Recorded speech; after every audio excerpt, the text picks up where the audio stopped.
So hi guys, welcome to trendy troupe YouTube channel. So இதுக்கு முன்னாடி மொத்தம் 6 பெட்டி வைக்கிறதா பிளானா, 6 பணப்பெட்டி வைக்கிறதா பிளானா.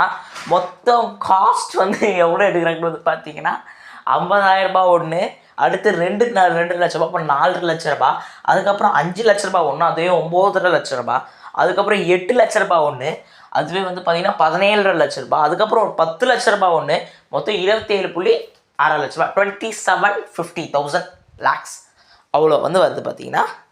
ஸோ அதாவது பாதி அமௌண்ட் மேலே தூக்க பார்த்துட்டாங்க. பட் 8 லட்சம் 10 லட்சம் சத்தியமாக கஷ்டமாக இருக்கும். அதுவும் இறங்க போகிறது யார்? நம்ம ஜாக்லின், நம்ம சௌந்தர்யா. அதனாலே என்ன நடந்திருக்கிறது பார்த்தீங்கன்னா, எத்தனை போட்டி வந்து சக்ஸஸ்ஃபுல்லாக போயிருக்கிறது பார்த்தீங்கன்னா 4 போட்டி தான் சக்ஸஸ்ஃபுல்லாக போயிருக்கு. 50,000, 2 லட்சம், ஒரு 5 லட்சம், அதான் சக்ஸஸ் போயிருக்கு. அதில் சௌந்தர்யா, அதாவது 5வது பெட்டியான 8 லட்ச ரூபாய் பெட்டியை சௌந்தர்யா எடுக்க போர்டுக்கு போயிருக்காங்க. பட் பாதியிலே ரிட்டர்ன் வந்திருக்காங்க. பட் அவங்க கிளவர் தாங்க, முடியலன்னு சொல்லி வெளில வந்துட்டாங்க.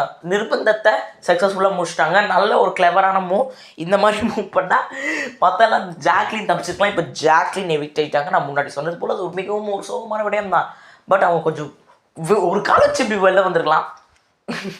அவ்வளோலாம் பண்ண முடியாது. இருந்தாலும் ஏன் இது மக்களின் ஓட்டு ஒரு நயா பைசாவுக்கு பிரயோஜனம் இல்லாமல் போயிடுச்சே. இத்தனை வாரம் இருந்ததுக்கு ஒன்றுமே இல்லையே. பட் ஜாக்லின் நல்ல வெளில ஒரு வரவேற்பு. ஓகே வேறு டாப்பிக்கு. சௌந்தர்யா நல்ல ஒரு கிளவர் மோட 8 லட்சம். பட் அந்த 8 லட்ச ரூபாய் யாருக்கும் போல. ஸோ அது முத்துக்குமரனுக்கு சேஃபு. முத்துக்குமரன் பக்காவா, முத்துக்குமரனுக்கு நல்ல விடாய் நடந்துச்சு.